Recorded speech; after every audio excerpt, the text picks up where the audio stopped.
राजनीति में अब तक के सबसे बड़े बदलाव की संभावना और तेज हो गई है। दरअसल देश की धुर दक्षिणपंथी नेता मरीन ले पेन को यूरोपीय संघ के फंड के दुरुपयोग मामले में दोषी तो ठहराया गया है, लेकिन सार्वजनिक पद संभालने पर लगी रोक की अवधि को कम कर दिया गया है। इस फैसले के बाद उनके लिए 2027 का फ्रांसीसी राष्ट्रपति चुनाव लड़ने की संभावना और बढ़ गई है। अदालत ने ले पेन को 3 साल की जेल की सजा सुनाई है, जिसमें 2 साल की सजा निलंबित कर दी गई है। उन्हें 1 साल इलेक्ट्रॉनिक एंकल मॉनिटर पहनकर निगरानी में बिताना होगा। ये व्यवस्था उनके संभावित राष्ट्रपति चुनाव को राजनीतिक और व्यवहारिक दोनों स्तरों पर मुश्किल बना सकती है।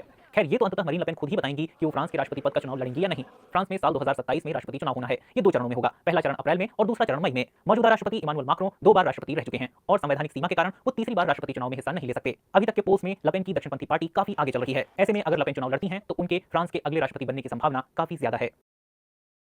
फ्रांस की राजनीति में अब तक भारत सरकार ने मेटा को CSAM एड्स तुरंत हटाने का आदेश दिया है। मेटा को 7 दिनों का समय दिया गया है ताकि कंपनी ये समझा पाए कि इन आपत्तिजनक एड्स को आखिर मंजूरी मिली कैसे, क्योंकि मेटा तो खुद ये कहता है कि ऐसे कंटेंट को लेकर उनकी जीरो टॉलरेंस पॉलिसी है और किसी भी एड को लाइव करने से पहले उसे रिव्यू किया जाता है। दरअसल ये मामला BBC के एक इन्वेस्टिगेशन से सामने आया जब एक पत्रकार को इंस्टाग्राम पर बच्चों से जुड़े आपत्तिजनक एड्स दिखे। ये एड्स यूजर को टेलीग्राम जैसे प्लेटफॉर्म पर ले जा रहे थे जहां बच्चों से जुड़ा ऐसा कंटेंट अवेलेबल था जिसे मैं इस वीडियो में डिस्क्राइब ही नहीं कर सकती। और ऐसा पहली बार नहीं है जब इस तरह कंटेंट या एड मेटा के सिस्टम में डिटेक्ट ना होकर लोगों की फीड में पहुंच गया हो। सिर्फ भारत की बात करें तो मेटा की बार-बार आलोचना हुई है कि उसके प्लेटफॉर्म पर इलीगल बेटिंग, डीफेक से बने इन्वेस्टमेंट स्कैम्स और इसी तरह के फर्जी कैंपेन्स देखने को मिलते हैं, लेकिन मेटा इसे रोक क्यों नहीं रहा? इसका जवाब है उनके बिजनेस मॉडल में। मेटा की कमाई का 98% हिस्सा एड्स से आता है, यानी लगभग पूरा हिस्सा। अब अगर वो कंटेंट और एड्स की जांच और रिव्यू को और सख्त कर देंगे, यानी एक और लेयर ऐड कर देंगे, तो उनका ये पूरा प्रोसेस स्लो हो जाएगा। बहरहाल भारत में बच्चों के खिलाफ होने वाले अपराध बढ़ते जा रहे हैं। सरकारी आंकड़ों के मुताबिक हर 10 में से 9 अपराध CSAM से जुड़े होते हैं। इसलिए एक्सपर्ट्स बार-बार कहते हैं कि अपने बच्चों की तस्वीरें पब्लिकली शेयर ना करें, खासकर जब वो किसी प्राइवेट सेटिंग में हो। और अब तो AI से भी ऐसा कंटेंट बनाया जा रहा है, तो लापरवाही की तो कोई गुंजाइश ही नहीं है। लेकिन क्रिमिनल्स मटेरियल कहीं से भी ले रहे हो, जिम्मेदारी तो प्लेटफॉर्म की है कि वो ऐसा कंटेंट या एड आम जनता तक पहुंचने से रोकें, ना कि किसी की रिपोर्ट। सीरिया की राजधानी दमिश्क में यह धमाका उस वक्त हुआ जब फ्रांस के राष्ट्रपति इमानुएल मैक्रों वहां पहुंचे थे। दमिश्क में 2 धमाके दर्ज किए गए, लेकिन फ्रांस ने कहा है कि मैक्रों सुरक्षित हैं और उनका दौरा जारी रहेगा। इसके कुछ ही देर बाद मैक्रों ने सीरिया के राष्ट्रपति अहमद अल शरा के साथ ऐतिहासिक उमैयद मस्जिद का दौरा किया। मैक्रों ने कहा कि वो सीरियाई जनता के प्रति फ्रांस की प्रतिबद्धता दोहराने आए हैं। उन्होंने एक संप्रभु और एकजुट सीरिया के लिए समर्थन की बात कही। ये 2009 के बाद किसी फ्रांसीसी राष्ट्रपति की पहली सीरिया यात्रा है और पश्चिमी यूरोप के किसी राष्ट्राध्यक्ष की भी। ये यात्रा इस बात का संकेत है कि पश्चिमी यूरोप के देश कभी आतंकवादी रहे अल शरा की सरकार के साथ काम करने को तैयार हैं।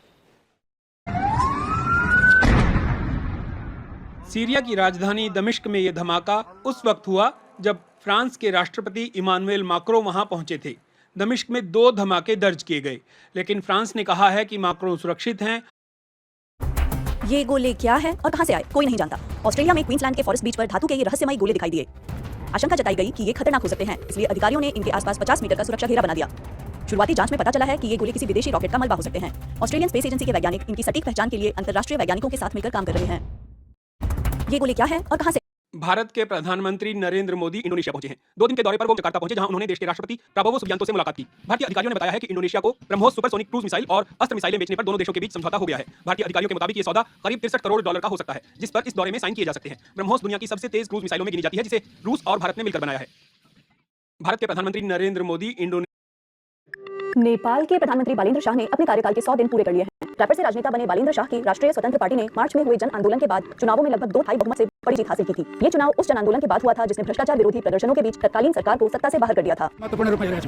मैं सरकार को बहुत निर्णायक नजरिए से देखता हूँ। नेपाल को आखिरकार वो नेता मिल गया है जिसकी उसे जरूरत थी। अब मुझे लगता है कि देश में कुछ अच्छा हो सकता है। कई नेपाली भी यही उम्मीद रखते हैं। बहुत लोगों के लिए बालेन उम्मीद की एक नई किरण है। 100 दिन पूरे होने के मौके पर अब सभी की नजरें इस बात पर हैं कि प्रधानमंत्री शाह अपने चुनावी वादों और सुशासन के एजेंडे को किस तरह आगे बढ़ाते हैं। सत्ता संभालने के तुरंत बाद सरकार ने सुशासन, भ्रष्टाचार पर रोक, बेहतर सेवाएं और डिजिटल बदलाव के लिए 100 सुधारों का एजेंडा पेश किया। सरकार के अनुसार इनमें से करीब 70 सुधार लागू किए जा चुके हैं, जबकि बाकी पर काम जारी है। साथ ही सरकार ने करीब 1 करोड़ 30 लाख भारतीय रुपए के बराबर का बजट पेश किया, जिसमें इंफ्रास्ट्रक्चर, तकनीक, स्वास्थ्य और शिक्षा पर खास जोर दिया गया है। जब हम कहते हैं कि यहाँ जर्मनी में तापमान 35, 36 या आजकल तो 40 डिग्री सेल्सियस को छूने लगा है और बहुत गर्मी है, तो भारत में हमारे दोस्त कहते हैं बस इतने में ही हालत खराब हो गई, हमारे यहाँ तो 45 डिग्री सेल्सियस के पार जा रहा है तापमान। तो बात यह है कि गर्मी का असर सब जगह एक जैसा नहीं होता है, यानी 40 डिग्री सेल्सियस तापमान का मतलब भारत और जर्मनी के लिए अलग अलग होगा। आपको कितनी गर्मी लगेगी ये बात कई चीज़ों पर निर्भर करती है, जैसे कि हवा में नमी कितनी है। मैं सरकार को बहुत निर्णायक नजरिए से देखता हूँ। नेपाल को आखिरकार वो नेता मिल गया है जिसकी उसे जरूरत थी। अब मुझे लगता है कि देश में कुछ अच्छा हो सकता है। कई नेपाली भी यही उम्मीद रखते हैं। बहुत लोगों के लिए बालेन उम्मीद की एक नई किरण है। 100 दिन पूरे होने के मौके पर अब सभी की नजरें इस बात पर हैं कि प्रधानमंत्री शाह अपने चुनावी वादों और सुशासन के एजेंडे को किस तरह आगे बढ़ाते हैं। सत्ता संभालने के तुरंत बाद सरकार ने सुशासन, भ्रष्टाचार पर रोक, बेहतर सेवाएं और डिजिटल बदलाव के लिए 100 सुधारों का एजेंडा पेश किया। सरकार के अनुसार इनमें से करीब 70 सुधार लागू किए जा चुके हैं, जबकि बाकी पर काम जारी है। साथ ही सरकार ने करीब 1 करोड़ 30 लाख भारतीय रुपए के बराबर का बजट पेश किया, जिसमें इंफ्रास्ट्रक्चर, तकनीक, स्वास्थ्य और शिक्षा पर खास जोर दिया गया है।